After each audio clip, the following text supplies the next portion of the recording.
Good afternoon, everybody. I hope you're all doing good. I hope you're all keeping sane and keeping safe in this lockdown.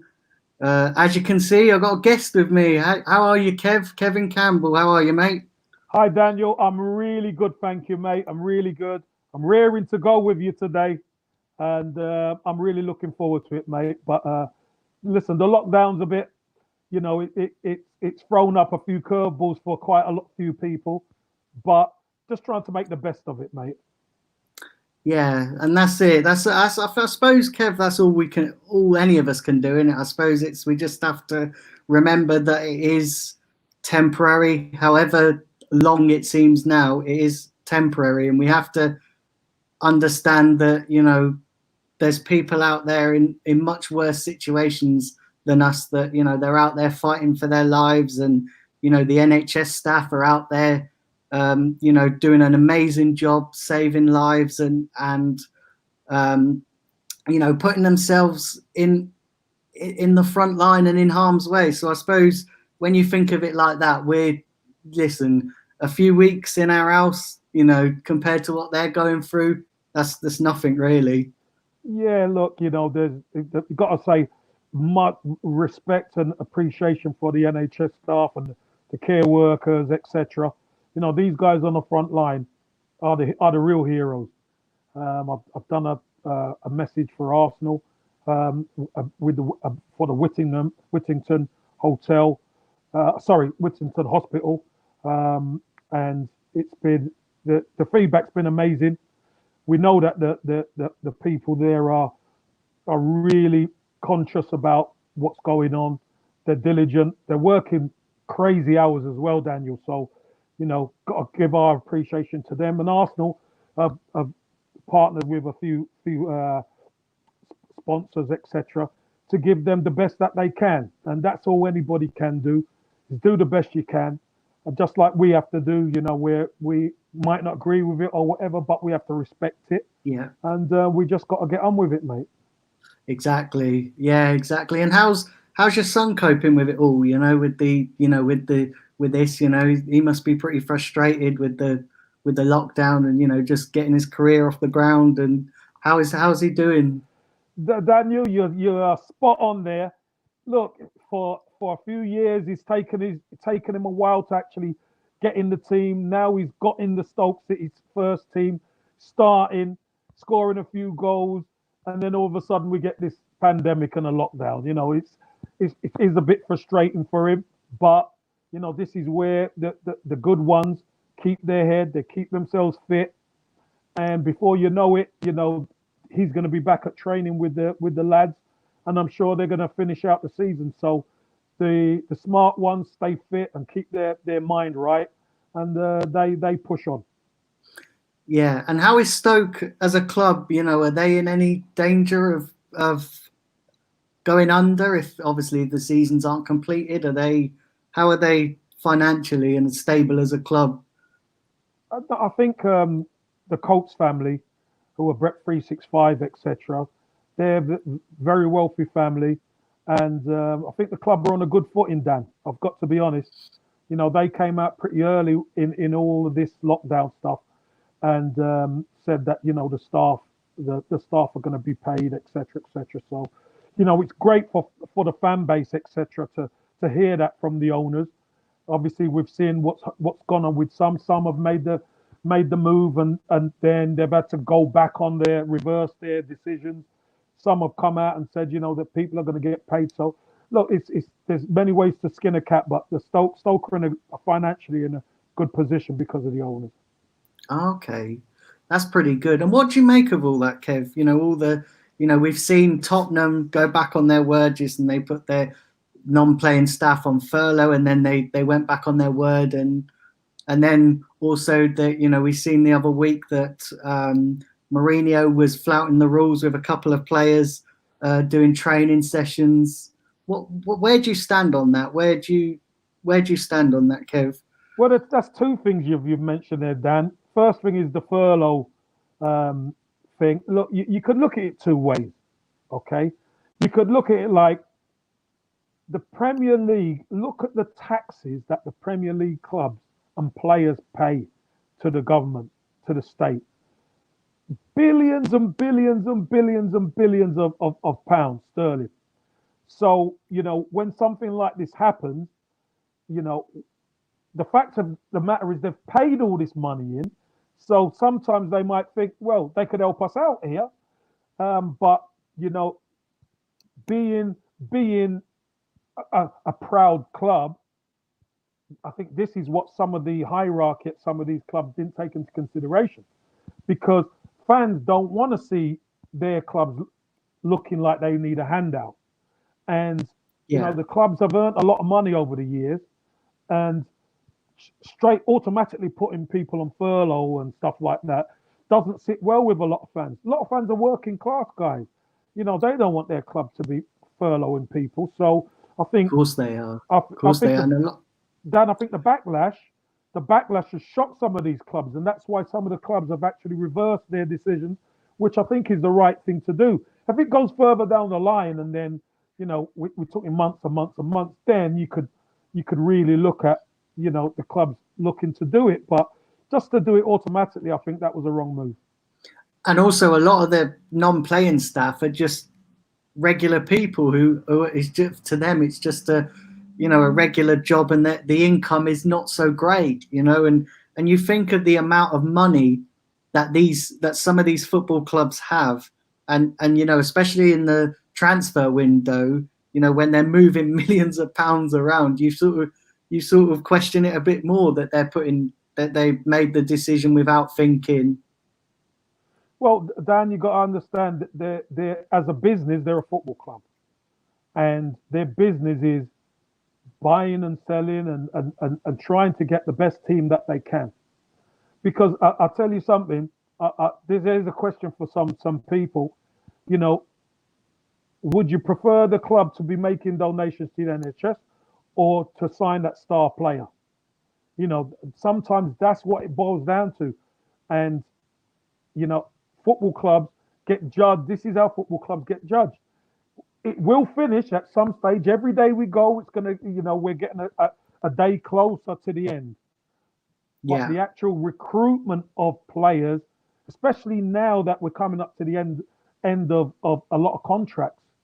June the 30th is a lot of contracts ending. So trying to finish the season between now and June the 30th is going to be so important, Dan. It's going to be really important to finish off like that. yeah. It's essential for clubs to get it right. Of course it is. Listen, the clubs. This is unprecedented. This is completely. And that was going to be my next question to you, Kev. Is, have you ever, in your whole playing career and in all the time that you've been in the football world, have you ever come across anything that's like this before? That's Nope, remotely like this before? Dan, not even remotely like this. I had a Christmas off once, believe it or not. I had a Christmas off once when I played in Turkey.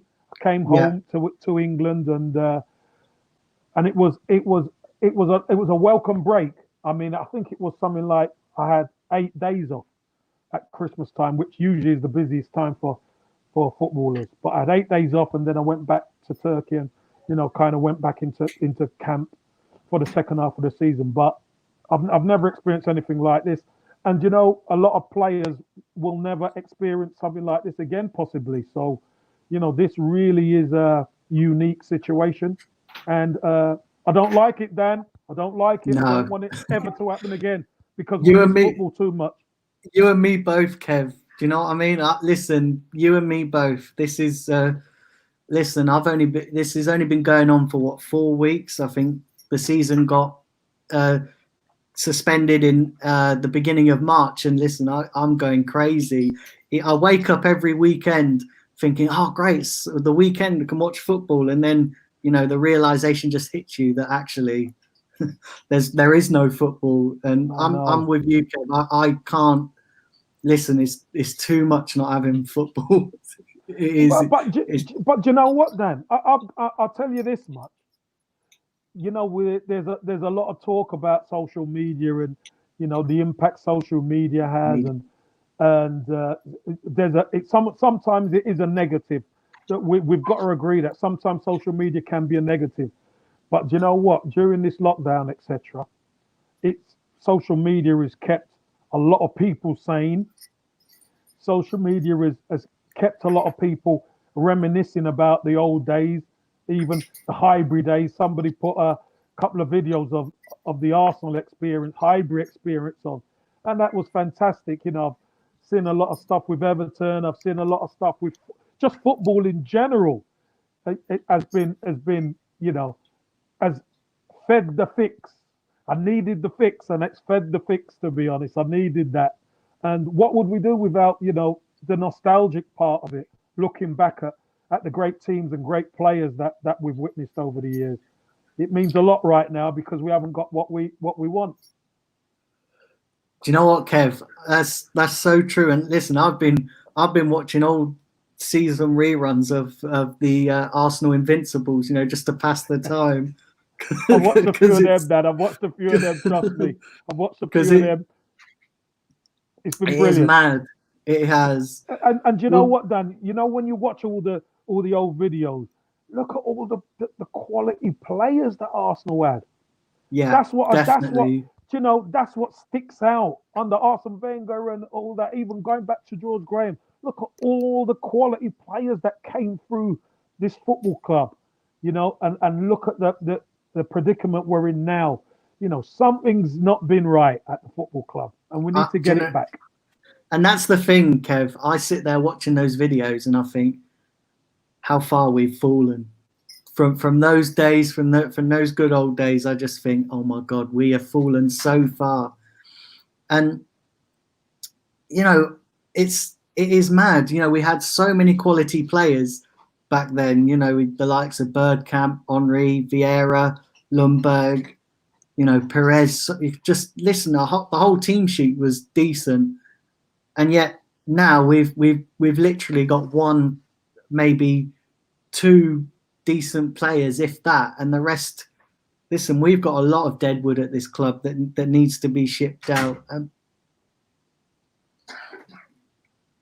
it just makes you wonder. It just makes you wonder what's happened, over the years. Dan? I think the philosophy at the football club changed. I really do.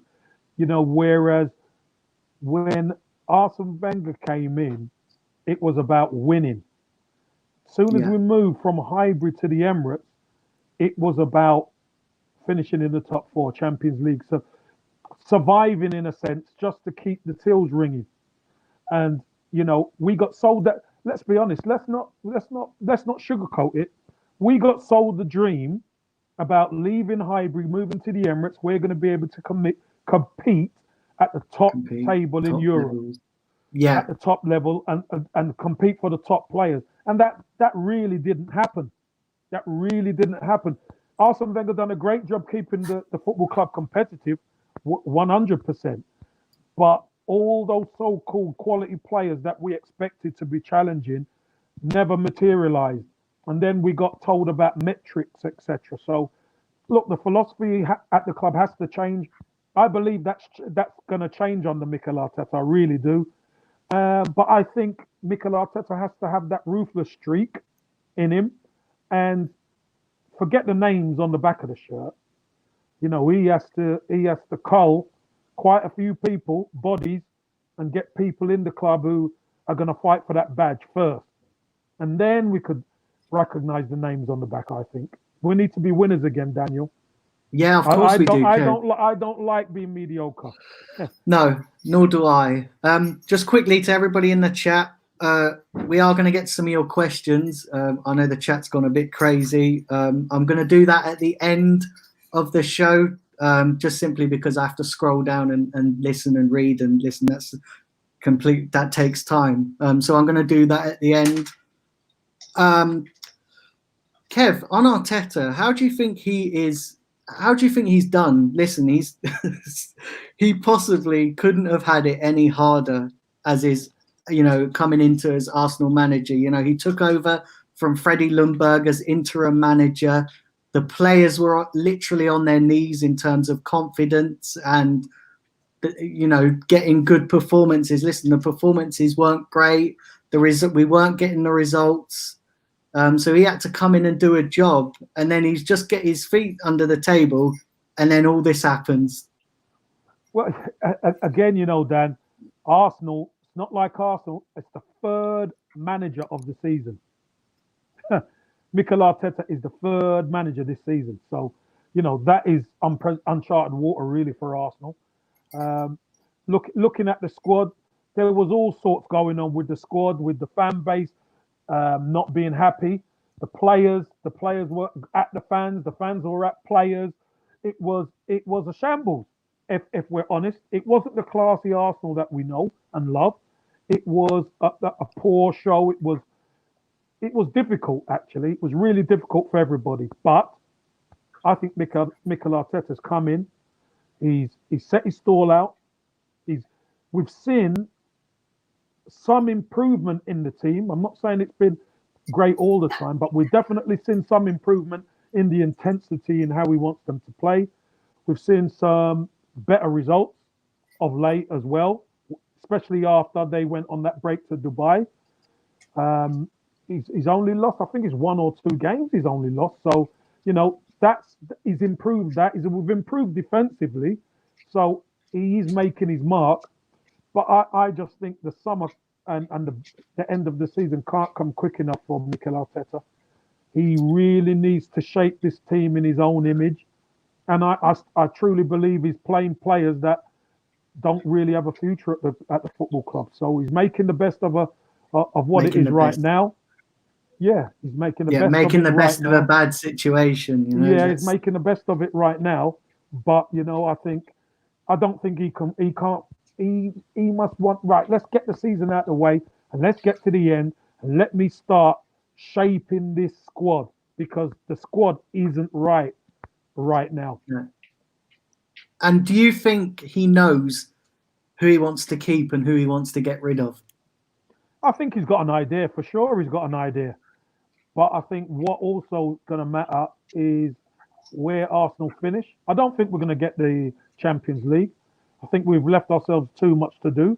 But hey, who knows? I'd love to be proven wrong. I'd love this break to, really hinder some teams above us, and we can go on a run and sneak in. But realistically, I don't think we're going to make the Champions League, and so that's going to be the third season outside the Champions League, Daniel. And yeah, I think it's gonna absolutely hurt us big time. I think listen, the longer we go without Champions League football, the harder it is to try and have the ambitions that all of us as fans and that everybody connected with the club wants. I think getting Champions League is key. So I sort of think maybe the club are secretly hoping, behind the scenes that the season gets void and they go back to the last standings. Because listen, we still don't know whether what's happening with Man City's ban, whether that's going to be upheld.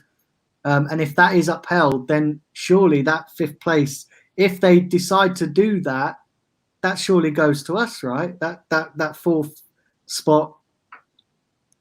Well, if it goes null and void, which I can't see, Daniel, because there's too much riding on it. Look, the Premier League is such a big league. To null and void it, there's going to be lawsuits flying about everywhere. So the easiest thing to do, and remember, the clubs haven't been operating properly of late, so they're going to want to get some money in the coffers as well. So even if it's behind closed doors, it's still fulfilling the media rights and the television rights, etc., around the globe. So at least they're fulfilling that obligation. If it were to go back to, there could be a position of 5th. Again, that's going to go in the courts. Who knows what's going to happen with that? The season might not finish until July, August. So, then you're going to have a break. And then Champions League pre-qualifying rounds. It's a mess, Daniel. It's an absolute mess right now. It is. And let's not forget, we've got players coming to the last part, the last year of their contracts. most notably Aubameyang, um, And and Lacazette. and Lacazette. So it's I want to ask you, Kev, let's chat a little bit about Aubameyang and Lacazette, because a lot has been. Listen, there's reports every day linking. Well, let's start with Aubameyang, linking Aubameyang with moves away. What would you do in this situation if you were the If I was club? Aubameyang, No, if you were the club, let's look at it from the club's point of view first. If you were the club and you know that you had a player, because listen, we don't know the ins and outs. We don't know whether their club have tabled a contract. This is all just speculation. But if you were Arsenal, what would you be thinking in regards to this situation? I know they want to keep hold of him, but obviously we know that it's not as easy to keep hold of a player. Listen, we've been in this situation time and time before, yeah. So they and should it's have not learned that. ended. It's not ended in a good way, is it? Dad, listen, let me just put this right out there right now. If I was at Arsenal Football Club, we would not be in this position with 1 year to go, star striker. Yeah, You look at any other top team, they don't wait, they don't let players run their contracts down. no, They make no, they sure, don't. with 2 years to go, we are renewing you. Because if we're not renewing you with 2 years to go, we know that we're gonna have to sell you, and then you can bring somebody else in. We've known this for a year. We've known this. We should have been negotiating with Aubameyang at the end of last season, Yeah, but we didn't. Now, are they playing? Are the club playing a game, hoping that we get Champions League and it makes it easier to keep him? But it's not going to make it easy to keep him because we've had three managers in now, and yeah, things are looking up. Aubameyang still scoring goals, but the team haven't been great. Let's be really honest. no. So, Aubameyang has carried us through a lot of games of course, he has this his goals. season. Without his goals, he's got 20 goals. Without his goals, where would we be? We'd be struggling. But Yeah, if I'm the club, I am panicking right now because Aubameyang holds all the aces. he He does. holds all the cards. Because if let me just try and turn it around and put myself in Aubameyang's shoes.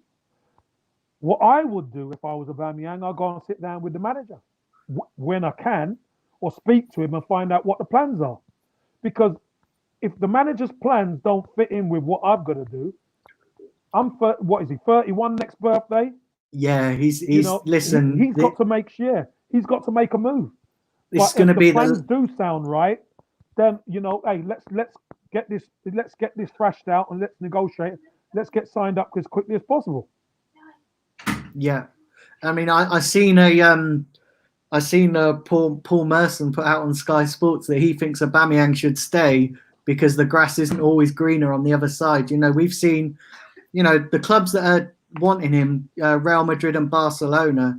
Listen, they've swallowed bigger and better players than Aubameyang, and it's not worked out. So, listen, it's a tricky situation, isn't it? Do you put your career first or do you put the love for the club that you're at the moment? Because we have to remember as well that these players aren't Arsenal fans. Yeah, they're not gooners. No, they're not Arsenal fans. They are going to be. If I was a Aubameyang situation, I'd probably be putting.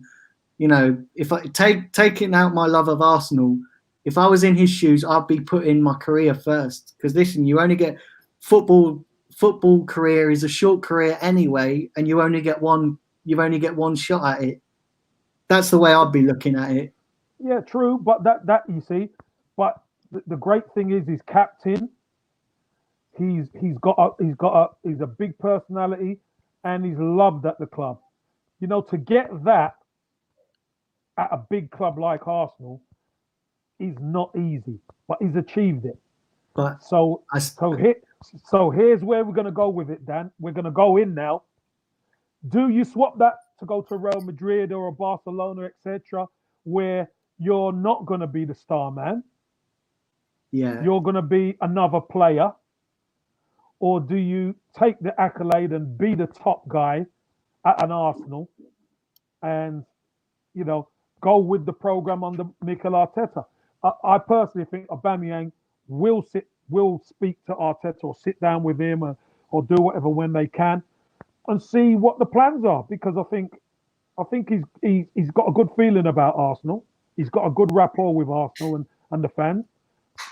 But Yeah. he does have to look after his career as well. And I think he can gauge by speaking to the manager of what the plans are. I mean, for me, I keep seeing footballers always talk about that. What's most important to them is trophies. That's why I never understand it. When we had those years of always constantly challenging for the top four, Yeah, and it was such a big achievement. It was one of Arsene Wenger's biggest achievements, especially with the new stadium to in that time to keep us consistently in the top four. It was always, oh, that's a big achievement. But then we've still had players leaving because they said that Arsenal are not ambitious enough. And that seems to be a recurring theme with these players wanting to go. It always seems to be with the same, oh, you guys aren't ambitious enough. I want to win trophies. I want to win silverware. So for me, I don't know, if I was a Bamiyang, I would be looking at going, well, I want to win silverware. Listen, I'm on my last big contract. I want to be out there competing. And listen, Real Madrid and Barcelona are the two biggest clubs in the world, in my opinion. And you can't get no bigger than them two. arguably, yes, arguably they are.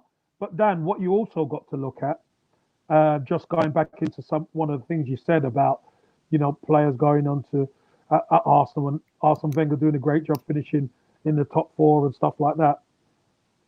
There weren't as many powerful clubs as there are now in the Premier League. There are powerful clubs in the Premier League now, and Yeah, there are clubs with a lot of money. There's clubs with a lot of money who don't need to sell their better players, and that's the issue. Where you've got the likes of Leicester who can hold on to their players, and whereas normally if a club comes in for Leicester's players, Leicester would sell, but Leicester don't need to sell. They've got no, great assets in their team, in their squad. The likes of Arsenal haven't been investing correctly. We've known that for years now. There's quite a few players who haven't been replaced. Arsenal fans, me, I've got no hair, I've been pulling the hair out. That holding midfielder, which we think could be a Torreira, but there's times where he don't even play. But we need that big body in there, that Vieira type, because you know what? Arsenal fans know what it takes. They know what the best looks like because they've had the best. And when yeah, you haven't got the best, you could see what it's crying out for. of So course. hopefully, Mikel Arteta will get it right. But Arsenal need to. It's either they need to change their strategy under Arteta and go for a team base, or they're gonna sign Aubameyang and they're gonna build around him. Yeah. And just one final question on Aubameyang. If you were his agent, what would you be telling him? If I was his agent, I would have already had the question a year ago.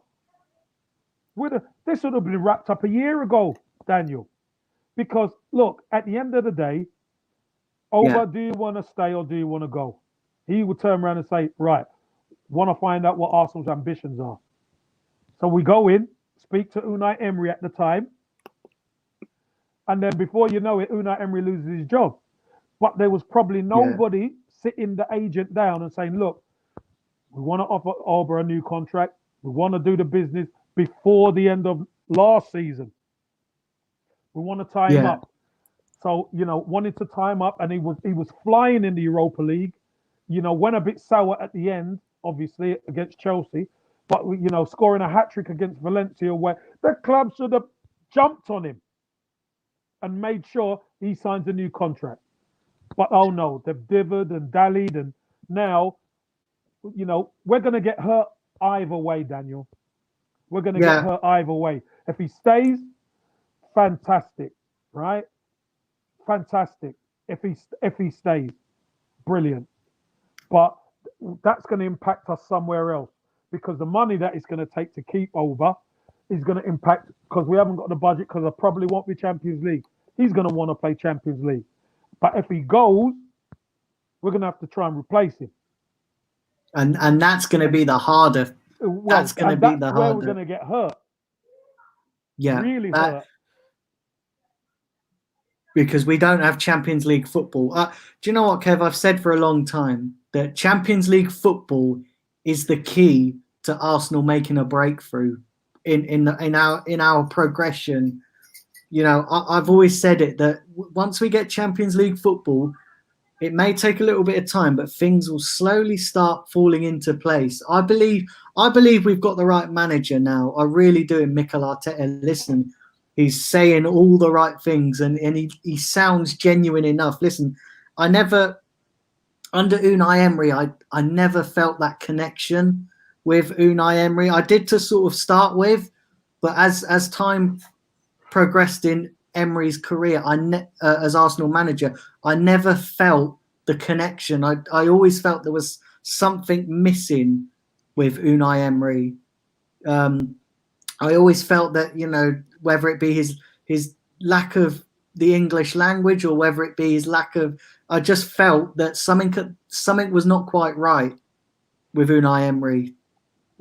Daniel, look, we could talk about his English and we could talk about something worked quite right. Do you know what? When them players cross that white line with 8 games to go, 8 games to go or whatever, and we're playing the likes of Crystal Palace at home and Brighton at home, and we can't get a win, something's not right. And the players are, and here's the thing, that these players have proven they cannot get over the line. They've proven it now, and they couldn't get over the line. They couldn't get over the line in the Europa League. They couldn't get over the line in the league to qualify for the Champions League. So where does that leave us, Dan? That leaves us in a very difficult position. Very difficult position, yeah, of very course. difficult position with Mikel Arteta now, because now Mikel Arteta knows actually these players can't get over the line. So I'm going to have to move and shake. I haven't got the luxury of having Champions League to lure players. So what am I going to do? It's going to be a difficult time for Mikel Arteta, but probably one that he needs to go through. And here's the other thing, Dan. This is what I will say. A few years ago, I don't know if you remember, under Conte, Chelsea didn't qualify for the Champions League. Champions League, yeah. They Chelsea didn't, were out of it. And they won the league. Yeah, exactly. Was it 3 years ago or 4 years ago? Liverpool didn't qualify for the Champions League or any Europe.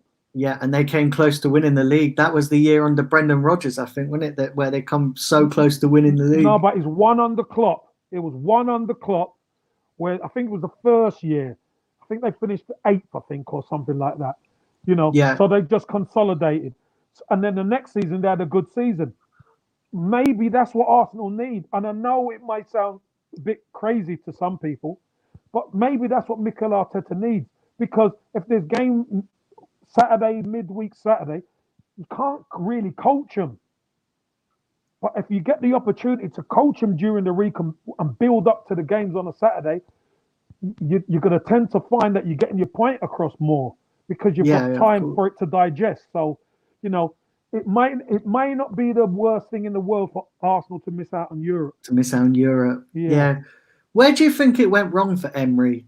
Now we've had a bit of time, a couple of months to, you know, to sort of, you know, for it to all blow over. You know, he left under a bit of a cloud with, you know, he's sort of fallen out with the fans, you know, in terms of they weren't really buying into what he was trying to do. He sort of, towards the end of his Arsenal managerial career, he sort of messed it up a little bit towards the end, didn't he? With playing like the likes of Torreira out of position and just making really weird decisions. So, but where, in your opinion, where do you think it went wrong for him? And why do you think it went wrong? where the wheres and whys of it. I think the first time he came into the club, he spoke about what he wants the team to do. Yeah, He wants the team to press. He wants the team to play attractive football and press. We loved it. Well, that's what we wanted. That was music to our ears. And we yeah, saw in some of those games that, yeah, the team were trying to do that. And the fans, gave him the benefit of the doubt. We could see what you're trying to do. And the team went on a 22 game unbeaten run and, you know, some fantastic football, Fulham away and all that kind of thing, which was great. We all loved it. But when it comes down to the real business part of the season, where actually Unai Emery should have got this team into Europe and in the Champions League, he should have. That's where yeah, he earns his money. That really is where he earns his money.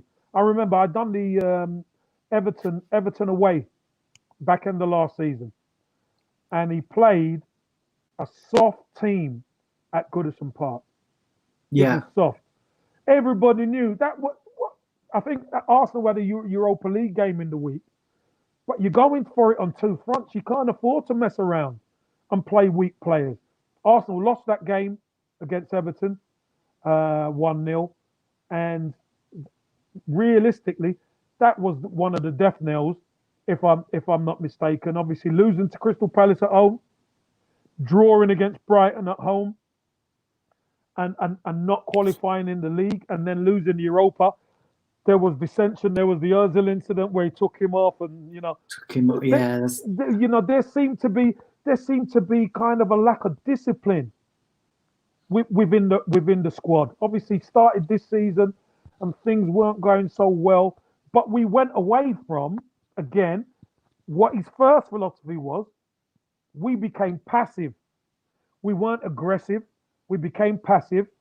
We play, you play. We play, you play. No, teams were going through the middle of us earlier on in the season, like Moses part in the Red Sea. There were yeah. massive gaps, and I It was remember one mad. particular game. Aubameyang was playing on the left, and Lacazette was playing kind of on the right, and they were at different ends of the M1. It was ridiculous. So Yeah, it all went to rubbish, and he didn't look comfortable in the manager's chair in the end, and that's the where and the why. They were all combined together. Five captains didn't help.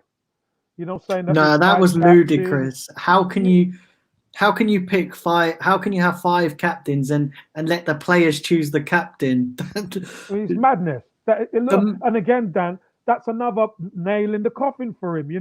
Because fans start to realise what is he doing. yeah, Look, one thing about the Arsenal fans, they're knowledgeable. They know they've had the teams to gauge it against. So when a manager comes out and says, "Yeah, we got five captains," everyone's just shaking their head. Oh no. yeah, yeah. I agree. Listen, for me, where I think it sort of started going wrong after that 22 game unbeaten run. Even in that run, there was results and there was games where you could go, oh, we rode our luck a bit in that game, but we got out of jail. And then after that, when we lost, I remember we lost to Southampton was the first game we lost to end that run, 2-0, and yeah. it was sort of like since then everything just caved in. Players stopped playing for him. They you could see gradually that something wasn't right, that they weren't buying in to his philosophy, that they weren't quite understanding him. He took Ozil out the team, and listen, everybody on this channel knows my thoughts about Ozil. Yeah, Kev, honestly, mate. Dan, oh. Kev, honestly, mate. Listen, Ozil's a myth, an absolute myth. Kevin, like he doesn't exist. No, And no. Well, you know what, Dan? This is what I would say. If you watch some of those games from the past, right? And I know we don't yeah, live in the past, but you watch some of those games from the past. That boy is a quality player. But that Mesut Ozil and the Ozil of today Yeah. No, they're not on the same. They're not on the same level. But he does the thing with Özil, right? And we've had this as well with with other clubs where we've had top players come into to clubs and it's just not worked out. I just don't think Özil is working out at this club at Arsenal. I don't think he's a right fit for the Premier League.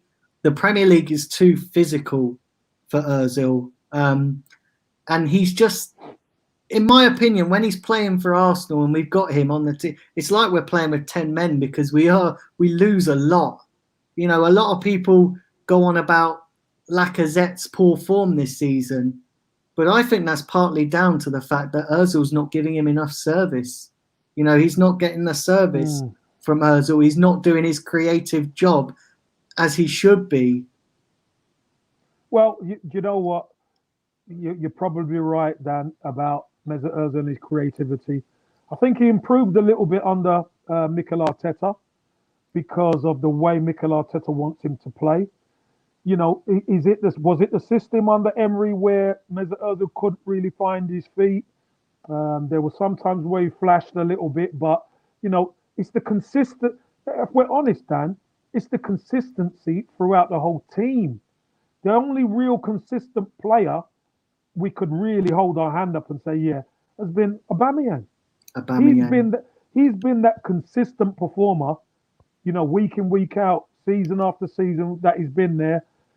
He's someone who you could say we could rely on him. But as for the others, Lacazette's gone off the boil a little bit, which happens. But, I just think we're missing a trick, Aubameyang and Lacazette playing as a two. I really think we're missing it. But, Aubameyang does a job for the team. See him ending up at like left back at times and stuff. I want my star striker at the top of the pitch, thinking about scoring goals, not chasing fullbacks all the way down to the left back position. To me, it's crazy. No, I think he's better up top. I just don't know why people the managers we've had aren't getting it, and I don't know why Arteta's not getting it. Because do you want to know why I think that? Just to cut across you there, but I'll let you carry on. Go for it, Kev. Yeah, no, I think because when you play at the top end of the pitch as the focal point, you sometimes have to play with your back to goal. And I don't think Aubameyang's the best target player with his back to goal. And I think Lacazette's better at it than him. I think even Martinelli's probably better at it than him because I think Aubameyang loves to play on the shoulder. He loves to play on the shoulder and use his speed. So I just think that's a coaching point.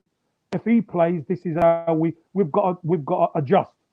And I don't think we've been flexible enough to get the best out of Aubameyang. I just think he could get triple the amount of goals playing up that top. You put him at the central striker position, he would get a handful of goals. He would probably blitz the league. Do you know what I mean? With the goal scorers. Well, who's going to give you the service though? Well, this is the thing. And I've said for a long time that what you should do is maybe take Ozil out the team. And this is going to be completely, I'm maybe a little bit off key here, but listen, put Lacazette where Ozil is in that number 10 role. I think he could do a job. He's got the work rate. And then put Martinelli on one side of Aubameyang with Pepe on the other side. I think that could be a bit of all right, Yeah, Dan, that's not crazy. I've said that, and even as a front two, one goes long and one goes short. So you're having that balance of kind of a number 10. Lacazette's good at linking the play. He works back, etc. And you've got that threat. As soon as the ball breaks down, we win it back. We can release Aubameyang. So I get it. I've said that in the past, but obviously Mesut Ozil, I don't think he's going anywhere. And that was what I was going to get on to. What do you think? What can the club do with a player like Mesut Ozil in his situation? Because listen, he's got that massive contract, which I believe, and I said it as soon as he signed that contract. I said, listen, it's going to be good for him, but it's going to ruin the club in terms of keeping other stars because they're going to look at contract and go, well, if Ozil's getting this, and I believe I'm a better player than him, well, I want, if not the same or more than that, than what he's getting. Daniel, look, it comes down to the football club. The football club should have never, in a month of Sundays, let Mesut Ozil and Sanchez run their contracts Run down their contracts. Yeah. Because you leave yourself wide open, right? Now, Sanchez decided to leave. Mesut Ozil, the club, he ran it right down into the summer, so it was a negotiation. The club eventually sorted it out. Everyone was happy when he signed his contract because you don't want to lose one of your better players, if not the best player. You don't want to lose him. But where was the strategy?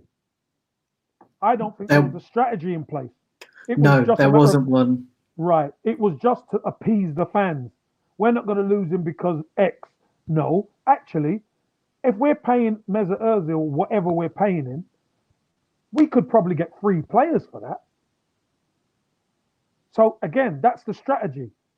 Mesut Ozil's getting up in age, etc. Maybe we could let him go on a free, and we can bring in these 3 players who are going to serve us well for the next 4 or 5 years. But obviously, the strategy wasn't there. It was to appease fans. Yeah, so exactly. Sign the contract. That's one's gone and we've kept one. Yeah, that's the way I see it, Kev. They back themselves into a corner with the Sanchez situation, and that listen, Sanchez was never ever going to stay at this club. As soon as it hit January, he was always going to be off, because from the reports and that he was disruptive in the dressing room and he was just causing a bad atmosphere. And I think, but Dan, let me just tell you something. When he's running his contract down, if the club let it get to that point, the club have shot themselves in the foot. Yeah, I agree. Because when you've got one of your best players, who's a key player, and he's only got 6 months to go, he's looking at, if Sanchez is probably looking at it, I've worked my heart out for this football club, and they won't even negotiate. They won't even organise sort a contract out for me, and I have to get to 6 months left of my contract. And now they're starting to mess me around. Yeah, it's not right, Dan. Do you think the club should have just gone, okay, Man City offered 60 million, let's take it. Let's take it, because I would have preferred that. I would have took 60 million. At least you would have got, listen, we got Mkhitaryan in replacement for him, and it's not really worked out, has it? With there's one problem that affects what you've just said, Daniel. It's the player. The player, it's down to the club might agree, but ultimately it's down to the player. Do you not think Sanchez wanted to go to Man City? Listen, they were a blitz in the league. They were on top, with the league. But I don't think he did, or else he would have went there. Let's be honest. If he wanted to go there, he would have went there. But obviously, he didn't want to go there. In the end, he went to United, and it hasn't quite worked out for him as yet. No. But we know the quality he has. We know he's a fantastic player. But again, we should have never let him go, Daniel. No, we shouldn't, Kev. We should have kept never hold let of him go. 2 years to go. That's when you start negotiating. By the time he gets to 2 years, we know within the next 6 months he's signing. If he's not signing, we're selling him. That's it. Everybody knows. Yeah. But we run it down so bad. It's bad. It's bad management. It's bad recruitment. That recruitment policy is bad policy. It's bad. Everything's just bad on those situations. And we're seeing it again now with Aubameyang and Lacazette.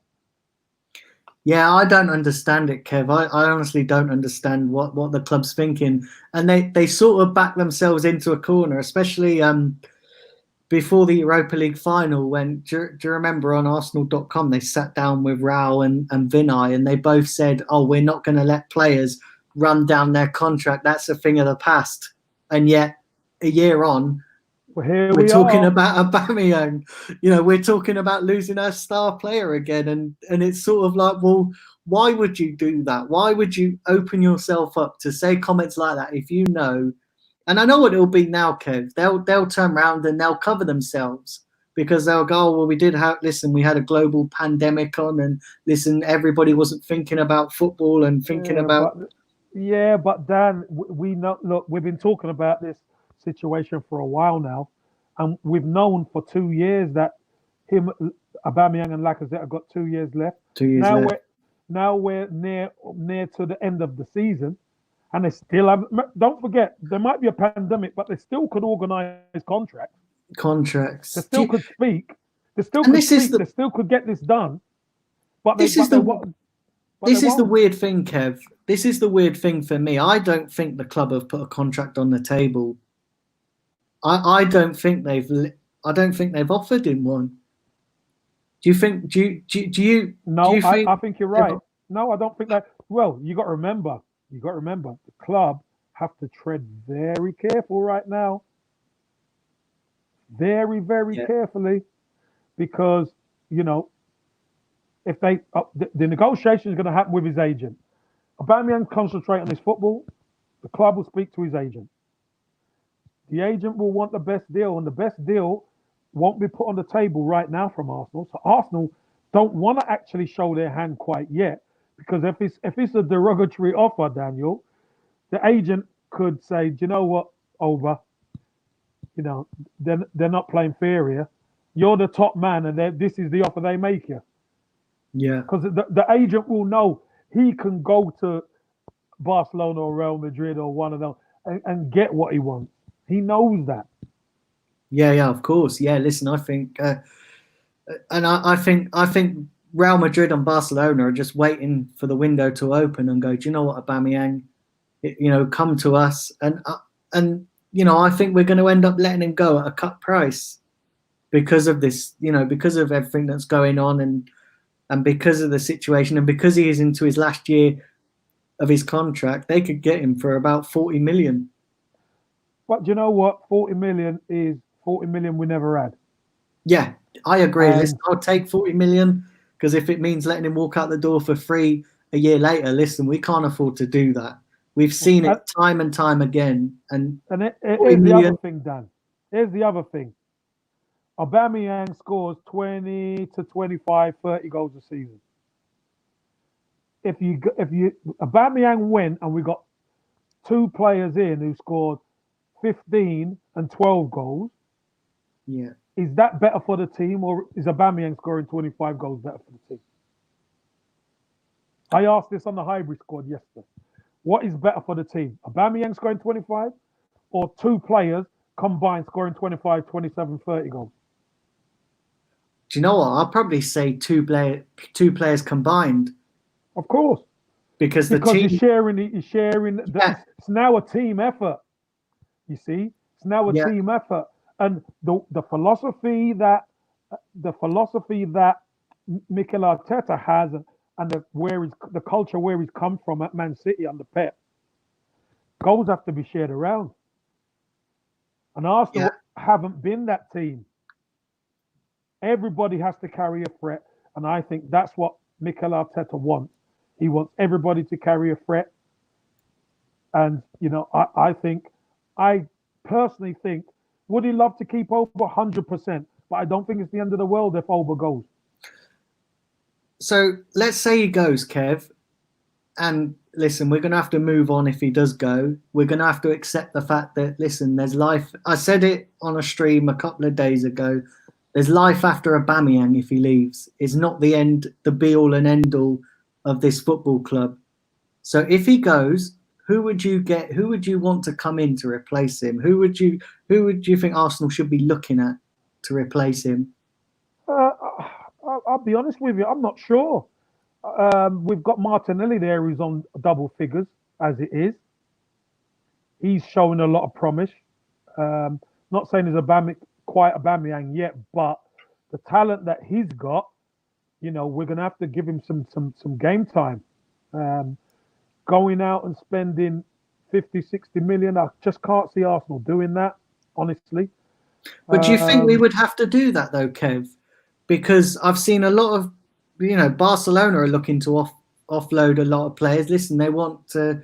I seen a report the other day that they could potentially use Griezmann as a swap for Aubameyang. Arsenal can't afford him, wages-wise. But if you shipped Aubameyang's wages out and then maybe, because I don't know, I think maybe the club. But is Griezmann Aubameyang? Is he as prolific as Aubameyang? No, he's not. But he's a replacement. No, but he's not as prolific. See, and look, Arsenal are playing kind of a sort of system like Barcelona are right now, and Griezmann's struggling in that system. He's struggling. He's not had a great season, and he's finding life difficult. Whether it's under the gaze of Messi, which can happen, fair enough, but he's not. Yeah. He's not playing well. He's not playing, how we know Griezmann can play.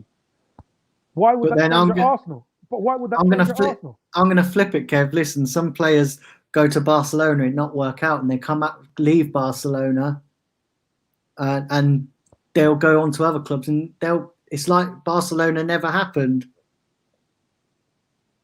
Yeah, maybe, but again, I mean, look, our Arsenal squad as good as Barcelona's. Look at Jovic at Madrid.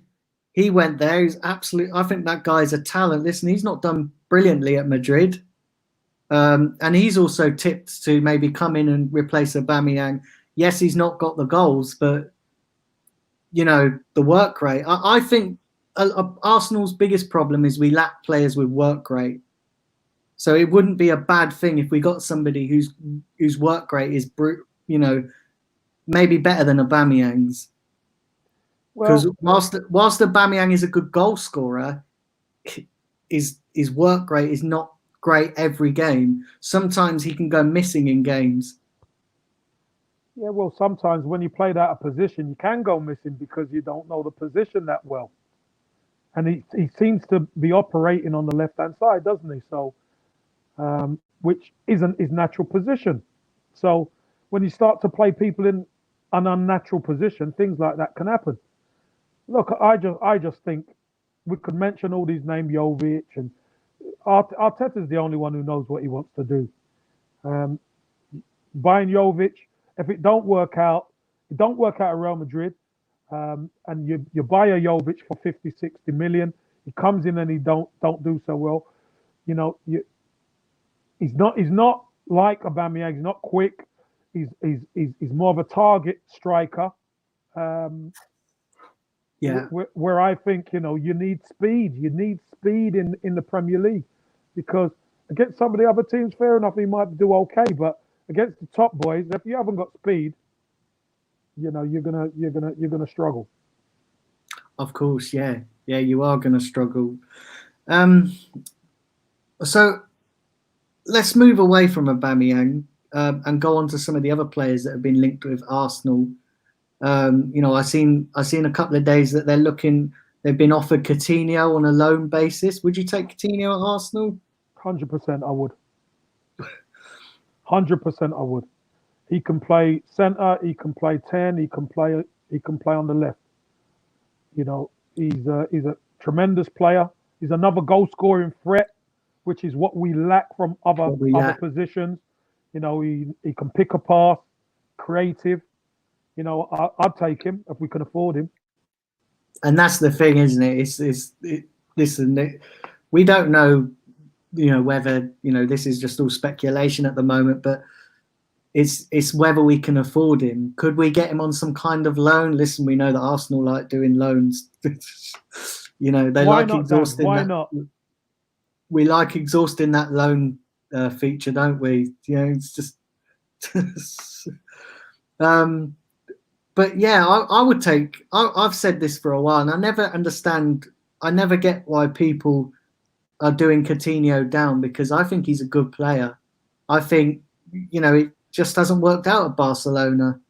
Listen, he went for mega money, and he hasn't really cut it. Listen, they've loaned him out, and obviously they don't want him now. They want to get rid of him. I think he's the sort of player he could probably come in and replace Mesut Ozil, which sort of leads me to believe that if they are looking at Coutinho, are they looking at getting Ozil off the books? The only people who know that really are we can only speculate and give our opinion here.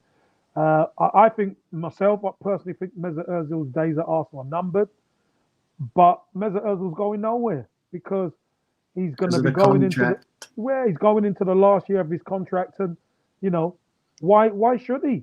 Unless the club are going to make him an offer he can't refuse, or whatever, pay him up or whatever. Why would he sit there? He will sit there and pick his money up. So, he's earned the right. They've given him the contract. So, Arsenal are going to have to make it work whichever way they can. Yeah.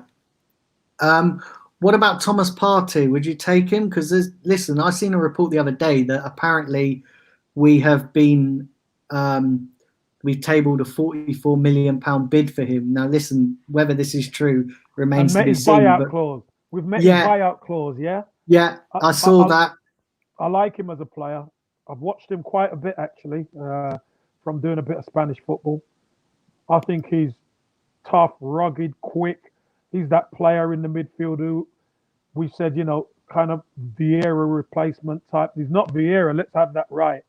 But he's that horrible midfielder who would put his foot in and break things up and hit people. That's that type, and to protect the back four. But can we afford him? Talking about 40 odd million and all this kind of it. I just can't see it, Daniel. I'll be honest with you. Do you really not? I mean, I can't see it. We pulled Pepe out the bag when everybody thought that we wasn't going to sign anybody.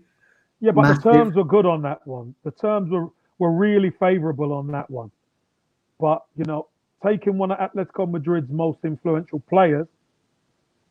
Is the deal going to be like that? I don't know. And listen, it might be Mikel Arteta's worked it that that's the one I want.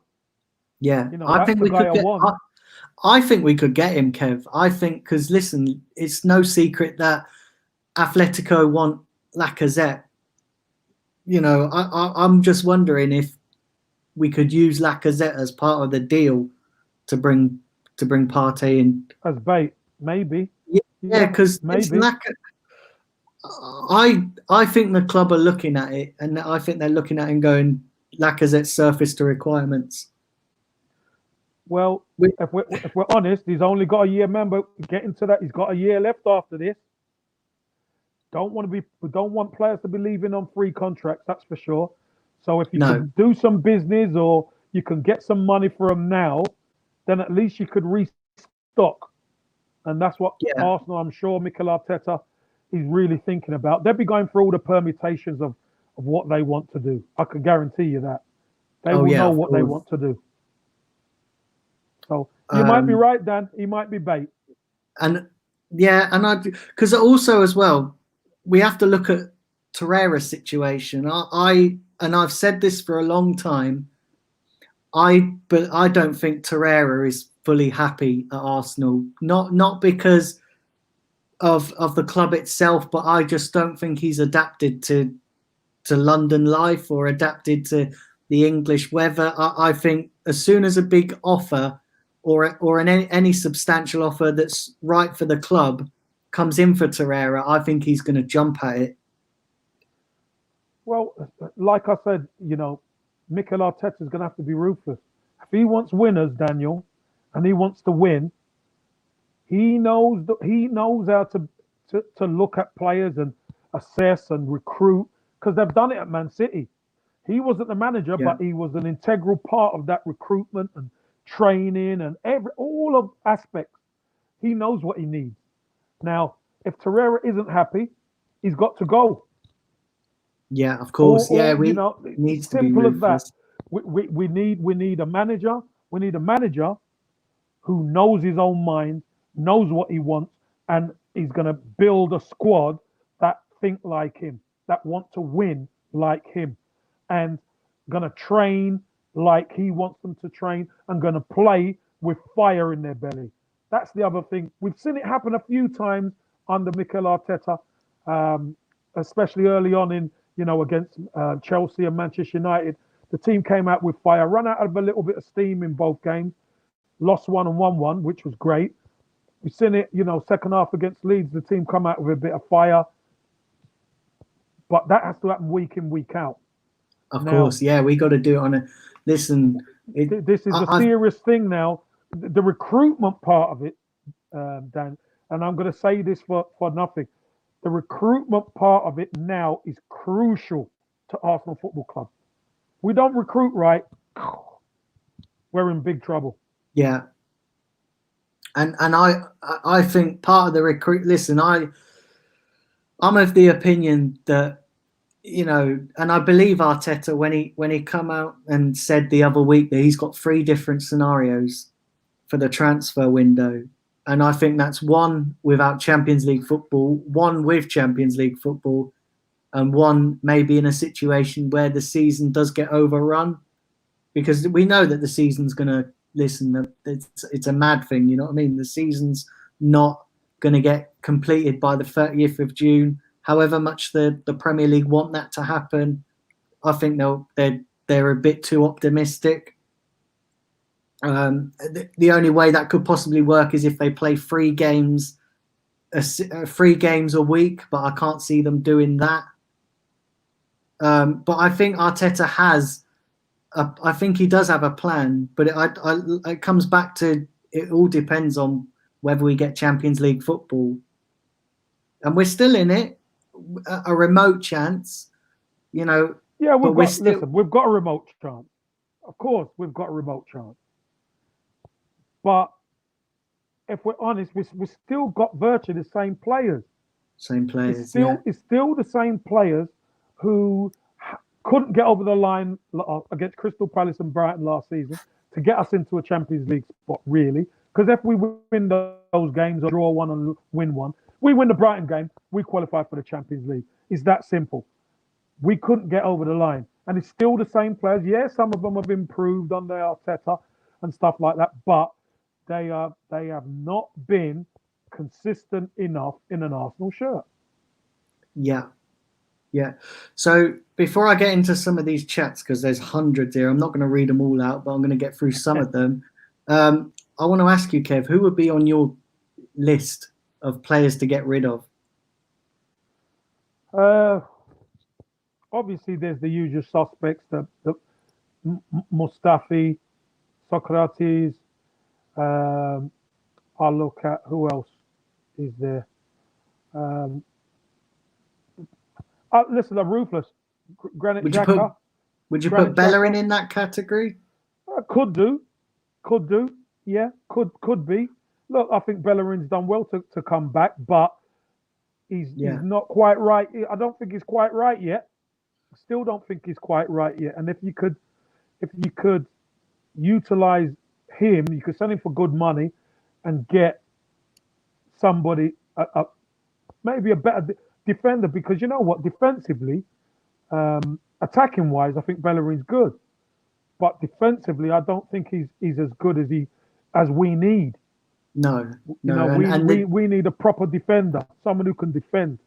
Our defense needs major surgery. I mean, I've seen reports that Arsenal's number 1 target is Upamecano, but then he's also everybody's number 1 target. Even United and City apparently won him, so we got no chance. Yeah, listen, we've got no chance. And we've got Saliba. What do you think? I've not seen anything of Saliba. I've not seen anything of him. Do you think he's like what I see, Daniel? Do you like what he's? Like what I've seen, big, strong, quick, aggressive, reads the game. We've lacked pace at the centre of our defence for years. For years. And playing high up the pitch, we tend to get done with balls over the top. Not with this guy. He's big, he can run, he's quick, he's strong, he can deal with it. But the other key is David Luiz and all these guys, who David Luiz improved under Arteta, but he's not going to get any better, is he? So to have a Saliba and Upamecano there would be fantastic. Obviously, you got Rob Holding coming in as well, etc. But having two good young athletic centre backs means you can play 2v2 with the strikers because you trust your two centre halves against them. That's the way Man City do it. At times you leave them 2v2. That's the way Yeah, Mikel Arteta wants to do it. But we need the yeah, right personnel. And look, if it was out of Partey and Upamecano, I'd go for Upamecano. yeah. Absolutely, I agree, Kev. Listen, I think we've that central defence and the fact that we haven't had anyone to replace Tony Adams or Sol Campbell for years. I just think it's about time that gets addressed, and it's about time that the club actually start going. Do you know what? We're serious about wanting to get up the table. We're serious about getting back in. We're serious about getting back into the Champions League. Um, we're serious about wanting to compete for titles because they've got to do that, Kev, haven't they? They've got to.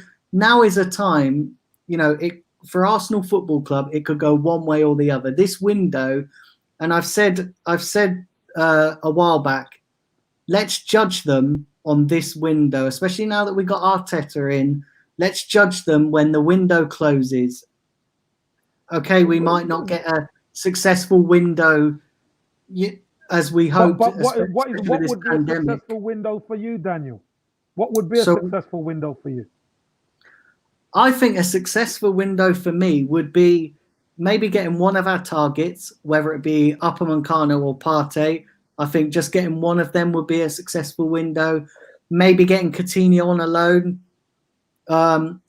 Clarifying the Aubameyang situation, which is I think is before we get anybody else in. I think that should be our first priority. And then I also think maybe shifting some of the deadwood, like your Mustafis, your Granit Xhakas. I know there's a lot of people split on Granit Xhaka because he has sort of under Arteta, he's been doing all right. Is he consistent enough to win us a title? Probably not. So he listen, this is where Arteta's got to be ruthless. But for me, Dan, not enough goals in him. Not enough goals in our midfield. We need goals. We need goals from midfield. We need goals from the wide players, and we need goals from the strikers. We That's also what we need. But I also agree, though, Kev. I agree with everything you're saying. But we also need protection for our defence from that midfield, which we're lacking massively. It's all well and good to sit here blaming the defenders, but we need protection. That midfield needs to be more protective of our defenders, because we. But ultimately, Dan, you could protect up to a point, but the defenders have to be able to defend. Yeah. Let me tell you, they're going to have to be able to defend because you can't keep protecting, and then you're doing their job. At some stage, if you're an attacking team, they're going to have to be able to defend 1v1, your centre halves. Because ultimately, that's the way it comes down to. They're going to have to be able to defend 1v1 at times in the game. And if they struggle to defend 1v1 like we have seen, we get done, don't we? Yeah, we do. And we're not good in the transition. No. Our transition is terrible. It's got better under Arteta, but it's not great, is it? You could see, less. I think the players sometimes. I think the problem with this squad, and I said it for time, that they'll have a good succession of run of results, and they'll be their confidence will be up, and then they'll have a game where they go into that game thinking, oh, we're high on confidence, so we're gonna listen. This team will be a walkover, and then it's completely backfired, and we've just actually had our pants pulled down. Let's take that second leg against Olympiacos as a case in point. We walked into that game, should have easily won that game, Kev. We should have killed that tie off, but we went in there thinking that they were going to just roll over Olympiacos, and that we were going to get the result.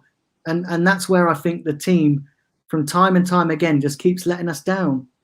Yeah, look, there's no easy games, Dan. Should we win? Of course, we should have won the game, going out to Olympiacos and winning out there. But again, this is why Mikel Arteta has to be ruthless and rip it up, because when it really boils down to it, this was another opportunity how to get into the Champions League. The players never turned up, and we still had an opportunity after Aubameyang equalised. Still Yeah, had a chance to go through, and we still cocked it up. So, yeah, we've only got ourselves to blame. We're just not good enough. And it pains me to say that, but we aren't. We're no, just not we're good not enough. good enough. When the rubber meets the road, we are not good enough. At the moment, we're the nearly team. We're Well, the we're not we're even the. nearly. I wouldn't mind us being nearly, Dan. But We're, do you not think so, we're Kev? nowhere near. The Europa League final, we Yeah, sort of but done a lot. again, but again, did we even turn up? I think we turned Did up for 45 minutes. We turned up, and then the second half we just capitulated.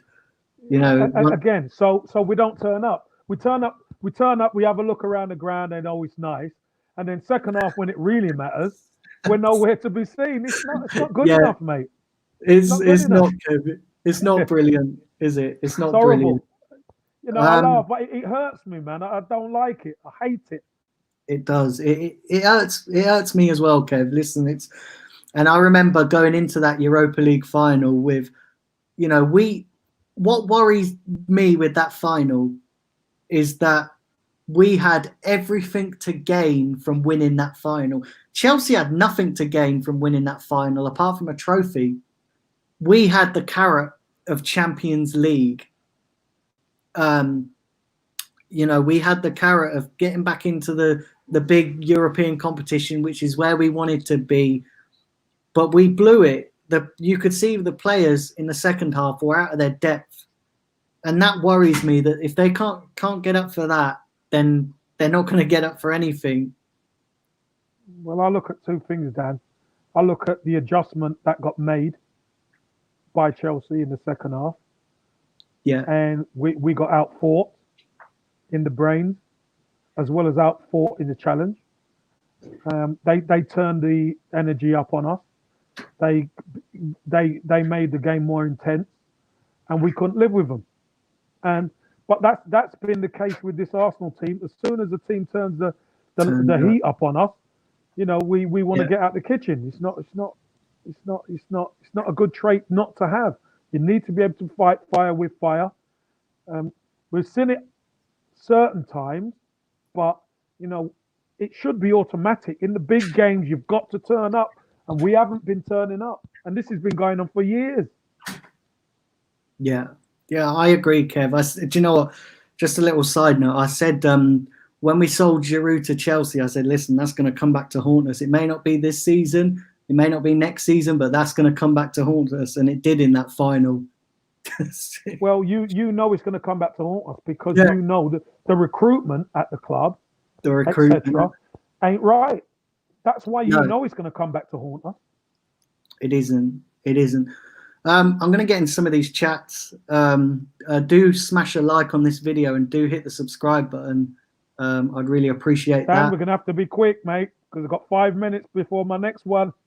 Yeah, no worries, Kev. I'm going to wrap through these just quickly. Chadwick says he loves your bow tie. Nice one. Dicky Bow Thursday, Chadwick. Let's have a look here. Let's have a look. Let's have a look here.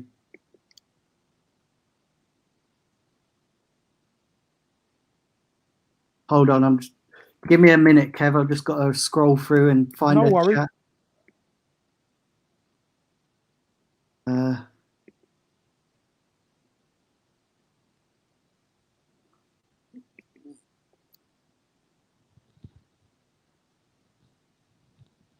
Claude says the bow ties reminded him that it's Thursday.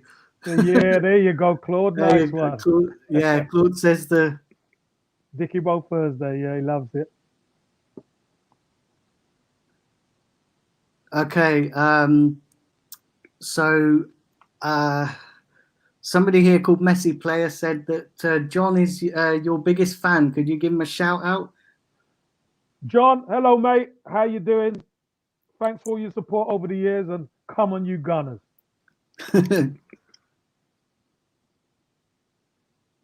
Let's have a look here. I'm not going to read all of these out, guys. Just a couple because Kev's a busy man.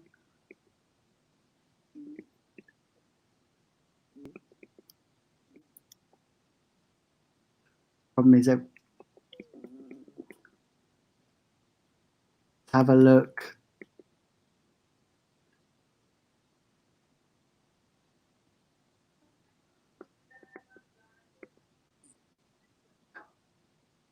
Okay, so Chadwick's asking, what's your greatest memory on the pitch?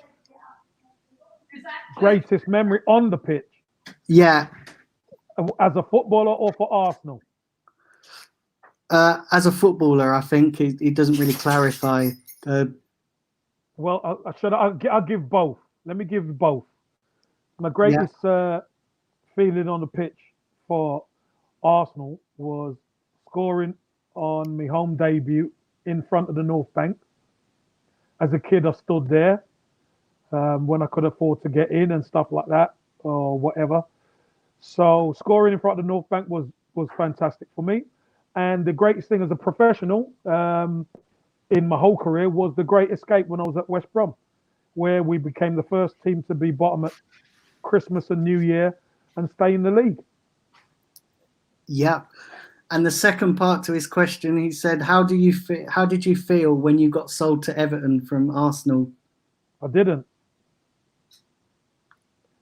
I went from Arsenal to Nottingham Forest because my contract had run out, and Bruce Rioch became the new manager. Everything had changed at the club, and I didn't really see eye to eye with him. So that's why I ended up leaving, or else I wouldn't have left. Yeah, right. So I'm going to read one more chat out, and then I'm going to wrap it up. Let's find a good one here. Let's have a look here.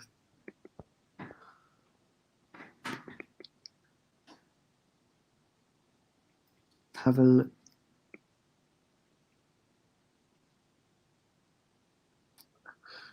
So Omar's not convinced that Arteta will succeed. Do you want to come back on that, Kev? Yeah, well, listen, you don't need to be convinced.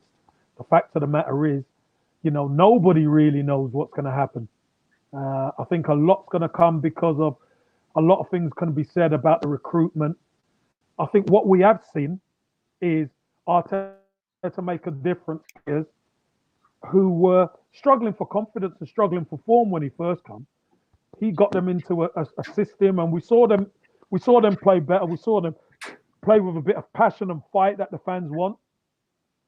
But ultimately, it's going to come down to recruitment. It's going to come down to recruitment and how we build this team. Because if he doesn't build the team how he wants it, or he doesn't build the team how he should, then he's not going to succeed. You're right. But if he gets the players in he knows who can make a difference, then I think it gives him a better chance to succeed. So I understand it, but I'd like to think I've got to be the optimist, and I think he will do well and he will succeed. Well, there you have it. Well, I'm going to wrap this up. Kev, thanks for joining me. Dan, you're welcome. Pleasure. Thanks for having me on. Yeah, good. Just so while I'm scrolling up to the top of the page, just give a message to everybody about this virus and about how just give a little happy message to everybody.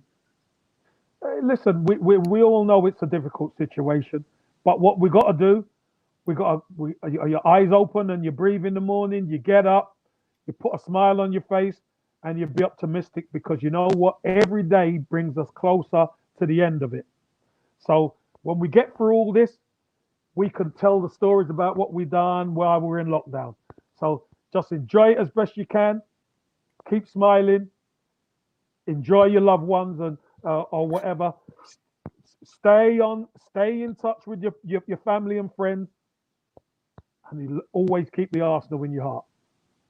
Yeah, and that is a perfect message to end the show. And well, thanks, Kev, for joining me. I really appreciate you coming on. We've had an absolute amazing discussion. Thanks to everybody who's tuned in.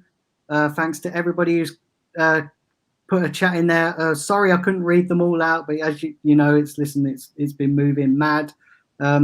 Do smash a subscribe, do smash a like, and I'm going to be back tomorrow at 3:30 with my usual stream. Kev, once again, thanks for joining us. You're welcome, Dan. Thanks for having me on, mate. Cheers. No worries. Take care, everybody. See ya, everyone. Bye. Enjoy.